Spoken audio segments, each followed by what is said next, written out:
Hi everyone, it's Justine. Every year in May, the Metropolitan Museum in New York hosts a huge gala to celebrate their new fashion exhibition. Every year there is a dress code meant to challenge the celebrities in attendance. You cannot come to this gala dressed like for any other red carpet event. It's different. Every year I review and explain the theme.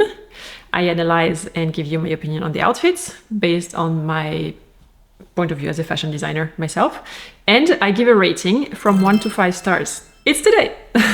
Let's get started because there's a lot to say. First, the theme. The new exhibition at the MET, at the Costume Institute, is named Sleeping Beauties, Reawakening Fashion. I'm quoting. Now, the dress code for the party, for the gala itself, is Garden of Time.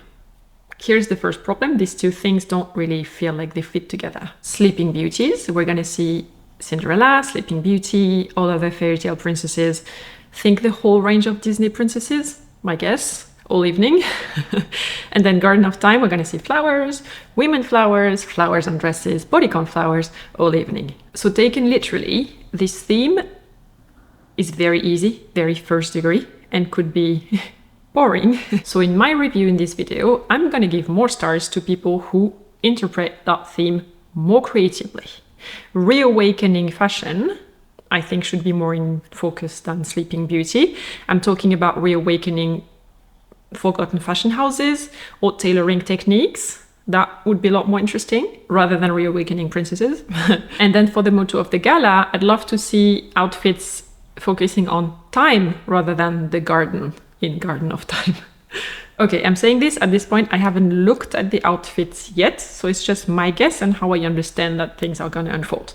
I'm going to have a look at the outfits and I'll see you soon. All right, I'm back. For you, it's like 1 second. For me, it's several hours of researching the outfits and the inspiration behind them. Let's start with 1 star, obviously. 1 star usually means, thank you for coming, but didn't you know that this party had a dress code? Question mark. This year, many guests did not respect the motto indeed.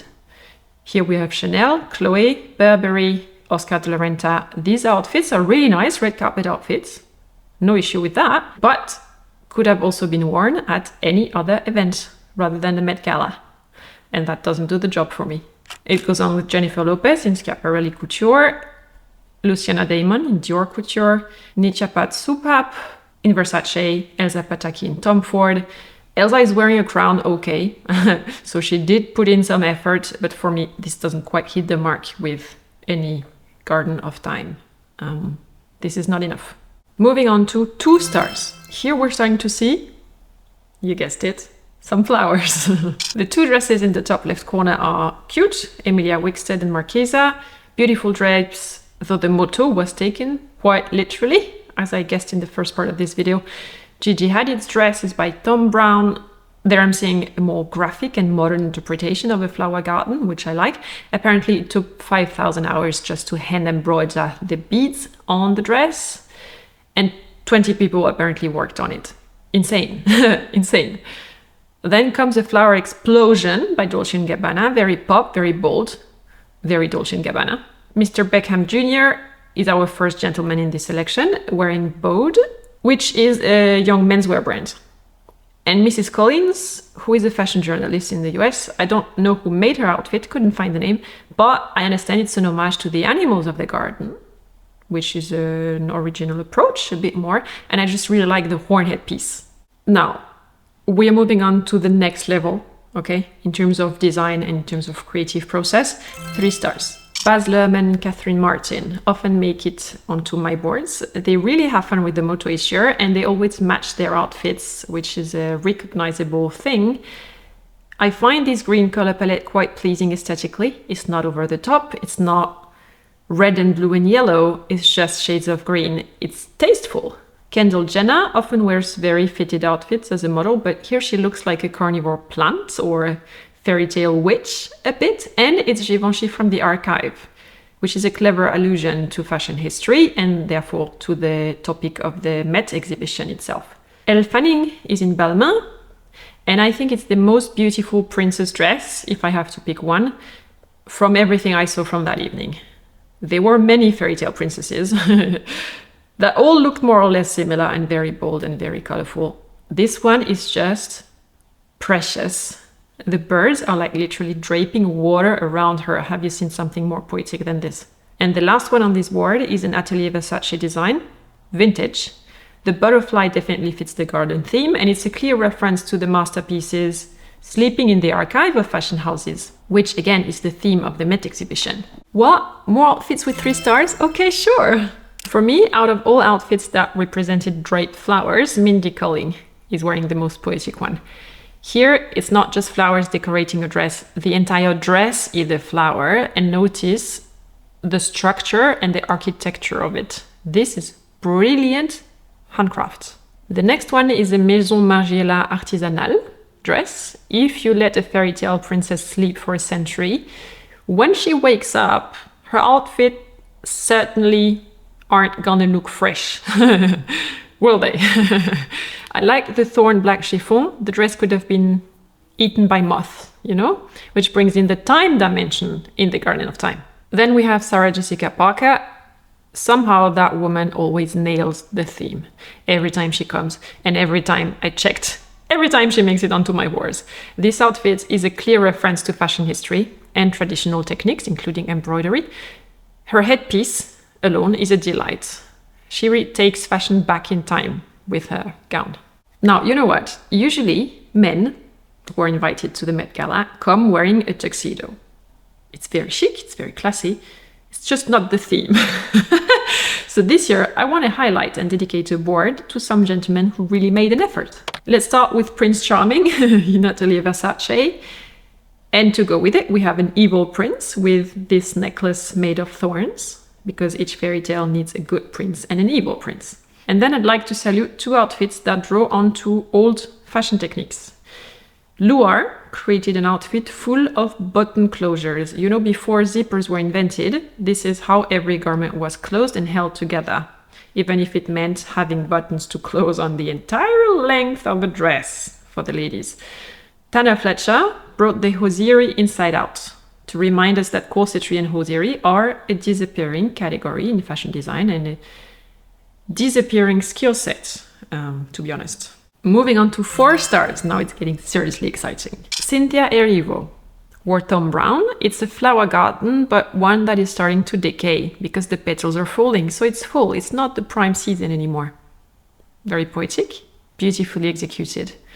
Then we have a playful and poetic version of Beauty and the Beast, where the dying rose is probably the epitome of a Garden of Time, also expressed by the literal hourglass shape of the dress. Lena Mafouf, who is a French influencer, wore Schiaparelli, and I like the contrast of materials, hard versus soft, and of the colors as well. It feels like death has already started to gain ground, and it's going to wrap its darkness around this young flower soon. Beautiful metaphor. Another Tom Brown creation, the Timekeeper, or probably also an allusion to the rabbit of Alice in Wonderland. More outfits with 4 stars. Yay! I have. A rose starting to burn, showing signs of tear and decay. Several guests wore something like this, like rags, ripped fabrics, raw edges, etc. But this one was my favorite out of all these. And then we have evil princesses. I like the approach. It's less Hollywood. Celebrities often have a tendency to want to be the main role, which is the beautiful princess, the good princess. So I appreciate that these ladies came as evil characters. Note that Zendaya is looking a lot like Dior in the years when Margiela was the creative director. That's no coincidence, as the dress comes out of the Maison Margiela Artisanale Atelier. 5 stars. 5 stars. Bad Bunny, who was a co-host of the gala together with Anna Wintour, wore Maison Margiela Artisanale. Hairy feet, a hat. Who could it possibly be? Notice the basting lines on the jacket. This is a technique that tailors use when they custom make a garment to keep the pattern pieces in place and hold them together until everything is fitted. And then they replace this temporary stitching line by a definitive one, much tighter. Lana Del Rey wore Custom McQueen. If you think this looks like a design showed on the runway by Alexander McQueen when he was still alive, you're right, but it's actually modified with thorns, dead vegetal elements here. It's a dead garden in the end. Incredibly poetic. She looks like something ethereal. Another idea was to show the garden in winter, when you can only see the skeleton of tree branches covered with snow and frost. It's very refined in terms of theme interpretation than showing like a blooming garden in spring, which everybody was expecting. Now comes my personal favorite, Chloé Sevigny wearing Dilara Findicole, if I pronounce that properly. I love it for many reasons. First, the fairy tale princess is not older. Older than 17. Shocking, right?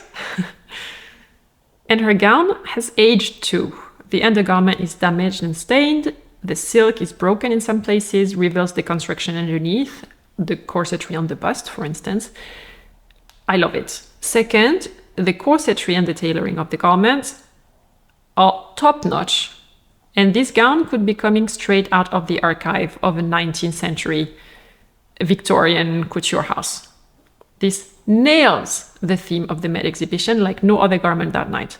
Third reason I love it, Dilara Findicole is an edgy designer.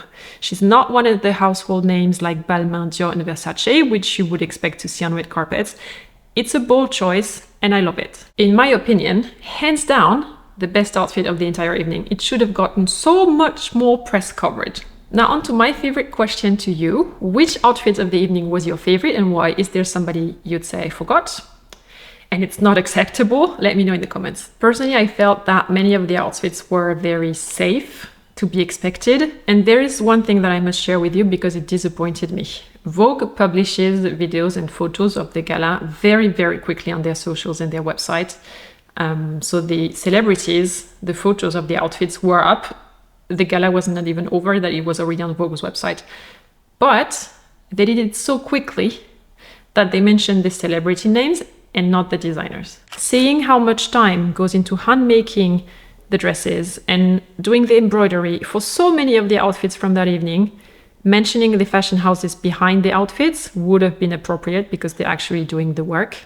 So you'll notice that I've added the designer names on my boards to do them justice on top of the celebrities' names, and I focused on them in this video. That's why. Thumbs up if you enjoyed this review from the MET Gala 2024. If you want to watch more, I did the same thing last year, so I will link that video here in the corner and down below in the video description. Different motto, completely different gowns. Have a look, enjoy. See you in the next one. Take care. Bye.